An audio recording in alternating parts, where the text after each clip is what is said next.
Many people in crowdfunding and in real estate talk about the risk.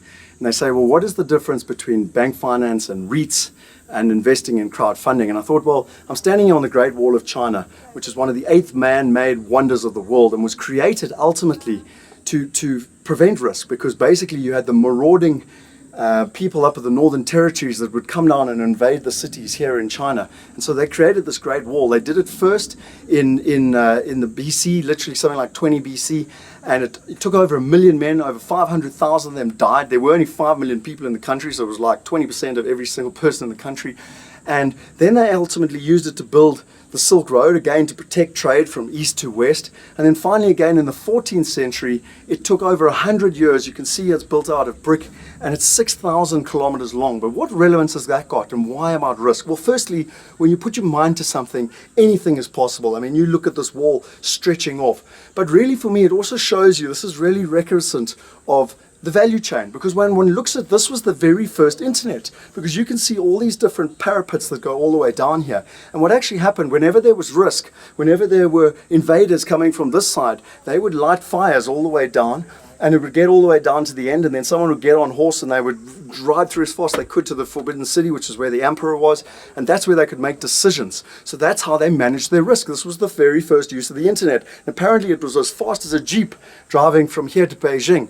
And so what relevance has that got? Well, the first thing is when you're making any investment, if you don't have the right information and the right partners, that is the greatest risk that you can take. You do not have a Great Wall of China between your money and risk, basically, in terms of where you're at. So let's start off with the information. What most people don't understand when we're asking what is the difference between a REIT or a fund or syndication and crowdfunding, you've got to understand the value chain. And there are 5 stages to the value chain. The first stage is ultimately the person that goes out and gets land, raw land, gets planning permission, and effectively gets zoning. And generally all over the world, it takes time. It's a laborious process, and they're looking for a return of over 30%.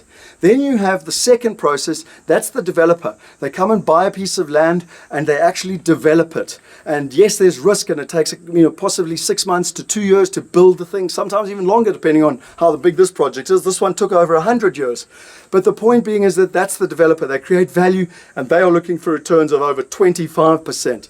And then you have the investor that comes along, and that investor buys the development, and they do what's called season the rent. That means that they get a tenant and they start to create income from it. Okay, so whether it's a residential house and they get one tenant, or whether it's a shopping center and they get multiple tenants, or an office block or an industrial center, it's the same thing. It's about seasoning the rent. And then the fourth section, well, that ultimately is the fund, the REIT, or the syndication, because they just have all this money and they are looking, which is all, anyway, I'll get to that point, and they've got all this money and all they're looking for is a surety of income, okay? So now, effectively, what are they looking for? They're looking for seasoned rents. And so they go and they buy assets at quite a large margin from what the investor bought it at, and they make a significant uplift on the investor, okay? The investor makes a significant uplift because they buy it for much more, but it has a seasoned rent, and so they're happy, okay? And then there's the fifth person in the value chain. And that's you, ladies and gentlemen. Now, what's really interesting is that these funds and REITs and everyone around the world are looking to buy buildings at the bottom end of, maybe 14, 15% IRRs, right through to 20% and up. And yet the investors are getting paid out anywhere from 5, 6, 7, 8%. And what's interesting is that they're battling to beat inflation. And when people argue with me, I say, well, let's just look at the facts. I mean, less than 1% of people in the Western world actually retire wealthy. So is it actually working? Are the current financial instruments actually working? And you can't tell me that they are when everyone invests in these listed vehicles, and yet only 1% of people actually retire wealthy. And the interesting thing is that the people that run the funds, the REITs and the syndications, they are incentivized to have as much money under management. And that is their driver, not the quality of the investment. And so what crowdfunding has done is that just like Uber, where you've got someone that wants to catch a taxi and you've got a taxi driver, and you used to have all these middlemen like taxi owners and a whole lot of call centers with people with high overheads. Now you just got an app. I mean, literally, it's as simple as picking up my cell phone and downloading where I am, and believe it or not, even works in China here in Beijing, okay, in a language I can't understand. And I literally put in my English thing and they come and pick me up. What's it done? It's cut the costs. It's increased the efficiency. I trust the service. It's transparent. You're not getting swindled and basically embezzled and screwed, like you are in taxis all over the world, whether it was Manhattan or just here, someone got paid $600 for a taxi ride when he should have paid 50. Okay. But now with Uber, you've got that trust, you've got that transparency, and then you've also got your interests being aligned. And so what ultimately, why did us, the end user, not, become developers or investors? And the reason being, it was the barriers to entry. We didn't have enough money. We didn't have enough education. We didn't have enough skills or knowledge. We didn't have enough buying power. We weren't in the right country. We didn't have access to the right opportunities. We weren't Donald Trump or Donald Gordon. And so we just went for what we had available.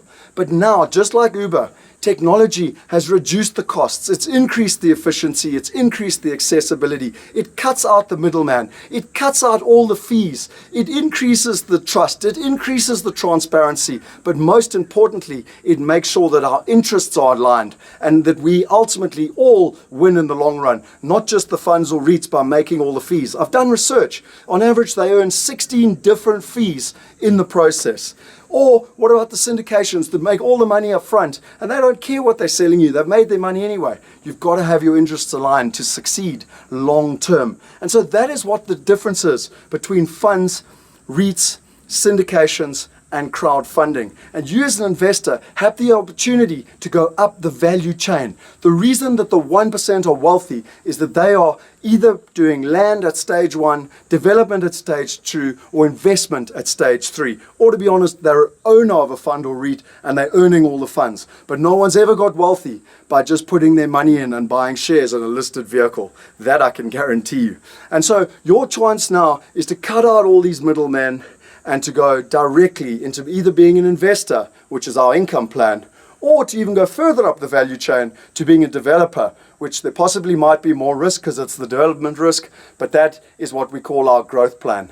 That's technology, ladies and gentlemen, but that's about having the right information. And like I started with the Great Wall of China, I said investing is only about 2 things. If you want to protect yourself from risk, which is out there in these dangerous lands to the north, to protect the villages to the east here. And that is the right information. And then the internet, like Alibaba, provides you with access to the right partners so that you can deal with quality partners all over the world. And if you're dealing with quality partners with the right information, you are going to not only create wealth, but you are going to preserve wealth. You are going to create a global portfolio. You are going to be able to live the life that you dream of and not be at someone else's beck and call, stuck on a rat race because of inflation. So I leave you with one thought. You've got a choice. You can continue to ride an ox wagon. You can continue to say that life is really risky and that you don't understand it and ultimately do what has worked in the 20th century. But as Einstein says, the definition of insanity is to keep doing the same thing over and over again and expect different results. Or you can think differently. You can be like Elon Musk. You can go out there and use technology to change your life.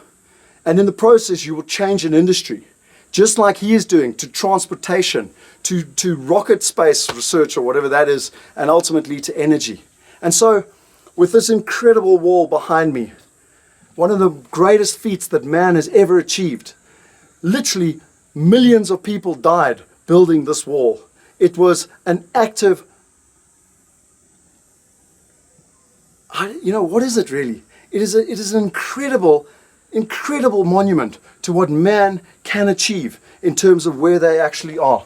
And I wanted to share with you one last little thing. And that is that I found out today that I was born in the year of the dragon.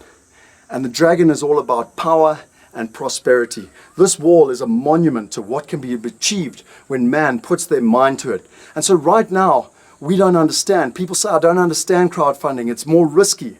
Well, 20 years ago, we never heard of what a REIT was. It wasn't a common term. No one else was doing it. And now today, more than 90% of all investment around the world is actually in REITs.